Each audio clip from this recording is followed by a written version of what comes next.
Fahamarinana manandratra ny firenena. Amin'izao alahady fa 5 janoary, alahady voalohany amin'ny ity taona 2024 ity, izay nomena Andriamanitra antsika ary ankasitrantsika azy ry havana dia amin'ny feno fifaliana no anoloranay anareo fiarabana momba ampirarintsoa dia ho taonjina ho antsika rehetra ity taona vaovao ity. Ny andon'ny lanitra ny harotsaka Andriamanitra tompo ho antsika ary ampiainy ny tsirony tany-pio ane isika. Koa zay rehetra mamboly ahavokatra, zay rehetra miompy dia ahavanina. Ny mpianatra homeny Jehovah Andriamanitra fahazotoana sy saina mitadidy ary saina mamirapiratra. Ny mpiasa ho mahatoky ary vonina tsara amin'ny asa tsara rehetra ary izany rehetra zany dia no ny herin'ny fanahy masina ary dia samy ahita sy tombo fitia eo anatrehan'Andriamanitra tompo ane isika mianakavy. Eny ry havana, ho an'ny vahoaka an'Andriamanitra, izany hoe ny vahoaka malagasy tsy vaky volo no anonanay izany firarintsoa izany, indrindra moa fa ianareo miombona amin'izao fandaharana sy mpanaraka ny fandaharana. Ary ho famotinana ny firarintsoa dia indraminay ny teny nataon'ny apôstôly Jaona ao amin'ny epistily nosoratany, epistily 3 eo amin'ny 2 izay mivako toy izao amin'ny anaran'ny tompo. Ry malala, mangataka aho mba hambinana sy ho salama amin'ny zavatra rehetra ane ianao tahaka izay anambinana ny fanahinao ihany. Amen. Izay ary noela ry hava malala fa amin'ity alahady ny taom-baovao ity dia handinika ny amin'ny herin'ny vavaka isika. Ahoana tsara ny amin'izany hoe herin'ny vavaka izany ry havana?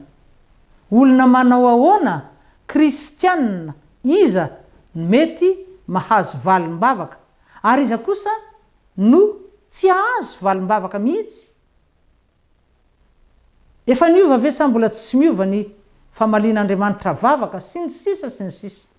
Ahoana sy ahoana, inona ny tokony ho fantaritsika mba tsy ho ketraka isika? Satria mety misy olona tokoa, mety ho maro asa hoe mivavaka ihany, maharitra mivavaka mihitsy aza kanefa toa tsy mba mahazo valim-bavaka, hanika lasa kivy satria tsy mba manana izay azahoana mijoro vavolombelona akory, tsy mba manana izay hoentina mampahery ny hafa akory, ary indrindra hoentina manome voninahitra an'Andriamanitra zay tompontsika dia ilay Andriamanitra velona, ilay Andriamanitra mandre, mahita ary mamaly sy mpamaly vavaka. Ry havana, raha ohatra vakitsika ny boky ny Genesis 4 eo amin'ny 7 ka hatramin'ny 15 dia tenin'ny Kaina no hitantsika eo vakitsika amin'ny anaran'ny tompo izany. Dia hoy Kaina tamin'i Jehovah: lehibe ny valin'ny heliko mihoatra noho izay nataoko, izay zakako.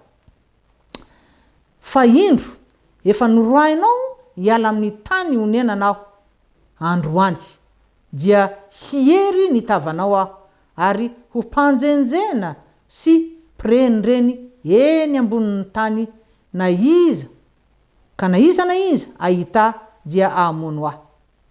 15 Ary hoy Jehovah taminy: noho izany na iza hamono any Kaina dia ho valiana 7 heny izy. Ary Jehovah nanao famantarana ho any Kaina mba tsy hisy hamono azy zay rehetra hahita azy. Amen. Ry havana, andiny tsoratra masina izay mampiseho miharihary ny resaka nataon'ny Kaina tamin'Andriamanitra. Ino vakitsika io? Zany hoe ny vavaka dia tsy zavatra hafa ry havana fa firesahana amin'Andriamanitra. Ny vavaka tsy inona fa firesahana amin'Andriamanitra ho isika tahaka io ataon'ny Kaina araka ny namakitsika azy teo io. Zany hoe na i Kaina aza zay ny alina namono ny rahalahan'ny mpiretam-po taminy, na i Kaina aza zay mpamono olona olona mpanota zany dia afaka niresaka tamin'Andriamanitra. Ary hitantsika eto fa tena nitaraina ikaina nampahatsiaro an Jehovahandriamanitra ny fanapahan-keviny taorin'ny famonona nataony any Abela rahalany. Ary tao anatiny zany karazana hoe fitarainany kaina izany dia asa hitan'Andriamanitra ngamba fa mba nisy fotorotoro kely ihany tao anatiny. Na dia tsy tena tonga tamin'ny fifonana sy ny fiaikenkelyko aza moa na fibebahana marina ikaina. Zany hoe ry havana ny mpanota tahaka ny kaina namono olona any Abela rahalany zany dia afaka niresaka tamin'Andriamanitra araka nitantsika teo.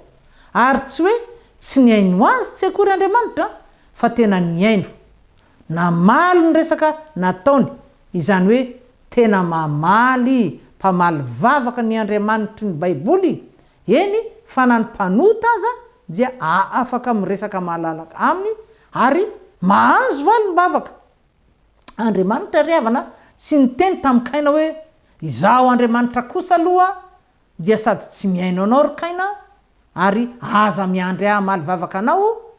Andraso hoe Paoly tsy ry havana tsy izay no nataon'Andriamanitra eto fa sady niaino any kain'Andriamanitra mpamindra fo no namaly vavaka azy araka ny 5:20 zay efa nivakitsika tsy averina vakina intsony.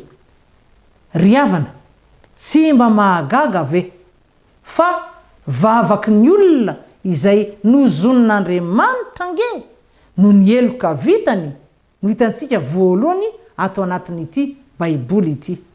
Vavaka izay miendrika resaka ifanaovana amin'Andriamanitra, ny fanaovan'Andriamanitra sy kaina. Ary no tanteran'Andriamanitra ny fanirinyity kaina namonony rahalany ity. Vavaky ny olona mpamon'olona, vavaky ny olona mpandatsa-dra, vavaka mitory ihany koa tahotra. Olona mpamon'olona mpanota anika lasa matahotra, afatotry ny tebiteby ihany koa ny fony, tsy mandry saina no ny tahotra no ny ratsy natao.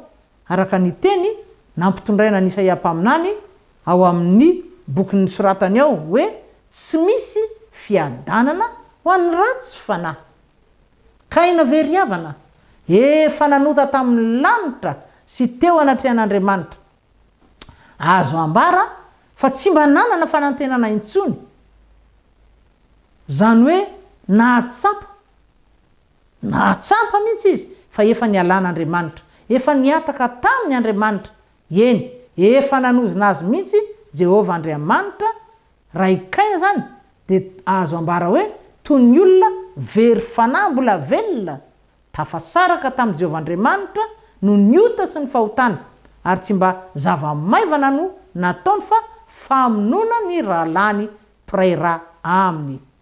Saingy ny tantara eto amin'ity Genesis toko 4 ity dia mampiseho miharihary fa tena mpiaino vavaka Andriamanitra sady mpamaly vavaka. Ny Andriamanitra ny Baiboly io ny Andriamanitra izay niresahany kaina, zany hoe ny Andriamanitra rain'i Jesosy Kristy, ny Andriamanitra ivavahantsika tompoitsika kristianina.